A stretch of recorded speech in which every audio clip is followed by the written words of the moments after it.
अस्सलाम वालेकुम, मेरा नाम डॉक्टर नुमान है। आज हम एक बहुत ही इंपॉर्टेंट टॉपिक पे बात करेंगे, वो है ऑर्गेनिक एसिड टेस्टिंग OAT। क्योंकि बहुत सारे पेरेंट्स सोशल मीडिया पे आजकल ये क्वेश्चन कर रहे हैं कि क्या OAT कहाँ से होता है, क्या हमें बच्चे का OAT टेस्ट करवाना चाहिए। सुना है OAT टेस्टिंग करवाने से बच्चे के प्रॉब्लम का पता चल जाता है, ऑटिज़म का, और वो फ़ौरन से ठीक हो जाता है। लेकिन अनफॉर्चुनेटली बहुत कम लोगों को साइंटिफिकली इस चीज़ का नॉलेज है कि OAT टेस्ट होता क्या है, क्यों करवाया जाता है, इसका ऑटिज़म में कोई रोल है भी या नहीं है। तो आज मैं इस वीडियो में आपको बताता हूँ सब इन सारी चीज़ों के बारे में।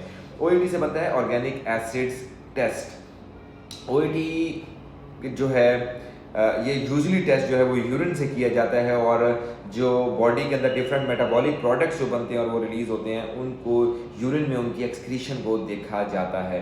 सिंपल लैंग्वेज में आप समझाऊँ कि जब हम खाना खाते हैं तो बॉडी में वो खाना जब हमारे पेट में जाता है तो उसके केमिकल रिएक्शन होता है, उसमें बहुत सारे केमिकल्स रिएक्ट करते हैं और बहुत सारे प्रोडक्ट्स बनाते हैं। तो अगर बॉडी की मेटाबॉलिज्म में कोई प्रॉब्लम हो, गट के बैक्टीरिया में कोई प्रॉब्लम हो, बॉडी में कोई विटामिन की डेफिशिएंसीज हो, माइटोकॉन्ड्रिया का कोई प्रॉब्लम हो, या कोई रेयर मेटाबॉलिक पाथवे में प्रॉब्लम हो, तो ये एबनॉर्मल सब्सटेंसेस बन सकते हैं जो कि ब्लड में एब्जॉर्ब होकर किडनी के थ्रू क्लियर होकर यूरिन से बाहर निकलते हैं। OAT इन्हीं केमिकल्स को मेजर करने का टेस्ट है। नॉर्मली हम ये क्यों करवाते हैं, इनसे किन चीज़ों के बारे में हमें क्लूज मिलते हैं। इसमें हमें गट के अंदर फंगल यानी यीस्ट ओवरग्रोथ का पता चलता है, बैक्टीरिया के इम्बैलेंस का पता चलता है, विटामिन की डेफिशिएंसी स्पेशली विटामिन बी की डेफिशिएंसीज का पता चलता है, माइटोकॉन्ड्रियल डिसफंक्शन है। ये साइंटिफिकली चीज़ें, ये शायद सब लोगों को समझना है। ऑक्सलेट मेटाबॉलिज्म एक चीज़ होती है, उसके लिए हम देखते हैं न्यूरोट्रांसमीटर मेटाबोलाइट्स, जो कि न्यूरोट्रांसमीटर ऑटिज्म में इनका रोल है, उनके मुतालिक पता चलता है। और उसके अलावा रेयर मेटाबॉलिक डिसऑर्डर्स के मुतालिक हमें पता चलता है। लेकिन यहाँ एक बहुत ही इंपॉर्टेंट बात समझना ज़रूरी है, क्या ये टेस्ट डायग्नोसिस को कंफर्म करता है? ऐसा हरगिज़ नहीं है। ये जस्ट हमें क्लूज देता है कि ऊपर मैंने आपको जो चीज़ें बताई हैं उनसे इसका ताल्लुक है या नहीं। तो क्या ऑटिज़म में हेल्पफुल है, ऑटिज़म को डायग्नोस करने में हेल्पफुल करता है?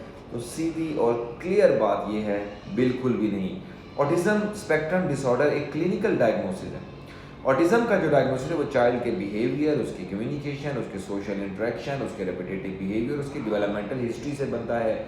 ये किसी टेस्ट की बेसिस पे नहीं बनता। कोई भी टेस्ट, कोई यूरिन टेस्ट, कोई MRI, कोई EEG, कोई जेनेटिक टेस्टिंग या OAT टेस्ट कराएं, ये ऑटिज़म को कंफर्म या इसको रूल आउट नहीं करता। फिर ऑटिज़म में लोग OAT टेस्टिंग के बारे में क्यों बात करते हैं? क्योंकि ऑटिज़म में गट जो है वो इन्वॉल्व होती है। क्रॉनिक कॉन्स्टिपेशन ऑटिज़म का हिस्सा है, डायरिया भी ऑटिज़म का हिस्सा है, पेट में गैस होना ब्लोटिंग ऑटिज़म का हिस्सा है, सिलेक्टिव या पिकी ईटिंग सेंसरी इश्यूज़ की वजह से ऑटिज़म का हिस्सा है, स्लीप इश्यूज़ ऑटिज़म का हिस्सा है, बच्चा कभी निढाल हो जाता है, लो एनर्जी स्टेट में चला जाता है, वो इसका हिस्सा है, और गट के सीवियर सिम्टम्स भी आ सकते हैं। तो ऐसे सिलेक्टेड केसेस में कुछ डॉक्टर्स या जो फंक्शनल मेडिसिन के प्रैक्टिशनर होते हैं वो OAT टेस्ट यूज़ करते हैं, ताकि वो देख सकें कि ये मेटाबोलाइट सिक्रीट हो रहे हैं या नहीं, या गट रिलेटेड क्लूज़ को पिक करने के लिए ये करते हैं। लेकिन एविडेंस इसके बारे में मिक्स्ड है, क्लैरिटी नहीं है अभी तक साइंटिफिकली किसी भी स्टडीज़ में। इंपॉर्टेंट क्वेश्चन ये है, क्या ये OAT टेस्ट साइंटिफिकली प्रूवन है ऑटिज़म के लिए?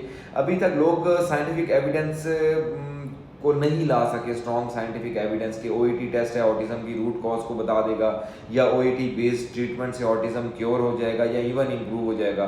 कुछ एबनॉर्मल ये मार्कर्स आ सकते हैं, लेकिन एबनॉर्मल रिजल्ट का मतलब ये नहीं है कि ये ऑटिज़म की वजह से है, या ये ऑटिज़म करवा रहा है, या इसको अगर प्रॉब्लम नहीं है तो इसमें ऑटिज़म है नहीं, ऐसा कोई इशू नहीं है। बहुत सी रिपोर्ट्स क्लिनिकली सिग्निफिकेंट नहीं होती। तो प्रॉब्लम होता क्या है? सोशल मीडिया पे कुछ लोग हर ऑटिस्टिक बच्चे को एक्सपेंसिव टेस्ट सजेस्ट कर देते हैं। OAT is an expensive test. Parents को इस चीज़ों से डरा देते हैं और फिर बहुत सारे सप्लीमेंट्स एडवाइस कर देते हैं, और कभी कभी अननेसेसरी डाइट्स पे डाल देते हैं, मल्टीपल सप्लीमेंट के साथ एंटी फंगल और डिटॉक्स थेरेपी पे डाल देते हैं, जिससे चाइल्ड को फ़ायदा होने की बजाय नुकसान हो सकता है। और ये क्लिनिकल अपनी प्रैक्टिस में हम देखते हैं।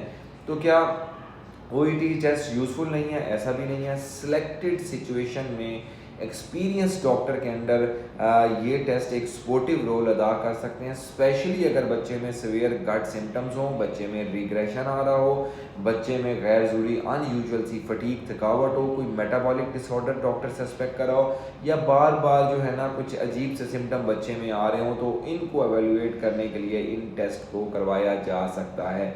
लेकिन हर ऑटिस्टिक बच्चे में रूटीन AET टेस्ट करना रिकमेंडेड नहीं है। ऑटिज़म में सबसे इंपॉर्टेंट चीज़ है early intervention, speech therapy, occupational therapy, बाद में स्पेशल एजुकेशन, साथ पेरेंट्स की ट्रेनिंग, साथ बिहेवियर सपोर्ट और कम्युनिकेशन की डेवलपमेंट में। ये इंटरवेंशंस चाइल्ड की फंक्शनल इम्प्रूवमेंट में डिफरेंस लेकर आती हैं, बच्चा बहुत ज़्यादा इम्प्रूवमेंट होता है। तो पेरेंट्स के लिए मेरा मैसेज है कि सिर्फ OAT टेस्ट से ऑटिज़म की कॉज नहीं मिलती, ये टेस्ट करा लें इससे ऑटिज़म ठीक हो जाएगा, ऐसा हरगिज़ नहीं है। सप्लीमेंट्स साथ देंगे, बॉडी डिटॉक्स करेंगे, ऑटिज़म के सिम्टम बेहतर हो जाएंगे, ऐसा हरगिज़ नहीं है। जब भी कोई आपको इसकी एडवाइस करता है तो आप इसको साइंटिफिकली ज़रूर देखें, इसको एवेलुएट करें, क्योंकि ऑटिज़म एक न्यूरो डेवलपमेंटल कंडीशन है और हर चाइल्ड डिफरेंट होता है। टेस्टिंग का पर्पज़ ये हो सकता है कि बच्चे के प्रॉब्लम को समझ सकें, बच्चे के अंदर कोई इशू चल रहा है वो समझ सकें। पेरेंट्स को डराना या इससे ऑटिज़म वर्सन हो जाएगा ऐसी बातें नहीं करनी चाहिए। अगर आपको लगता है कि आपके बच्चे के अंदर ऐसे कोई सिम्टम्स हैं तो उसको लाजमी चेक कराएं, और अगर डॉक्टर रिकमेंड करता है तब इतनी एक्सपेंसिव टेस्टिंग की तरफ जाएं, नहीं तो यही पैसा बच्चे के लिए सेव करें, बच्चे की प्रॉपर थेरेपीज करवाएं और फ्यूचर में अगर बच्चे को किस चीज़ की ज़रूरत है तो उसके लिए सेव करें। Thank you.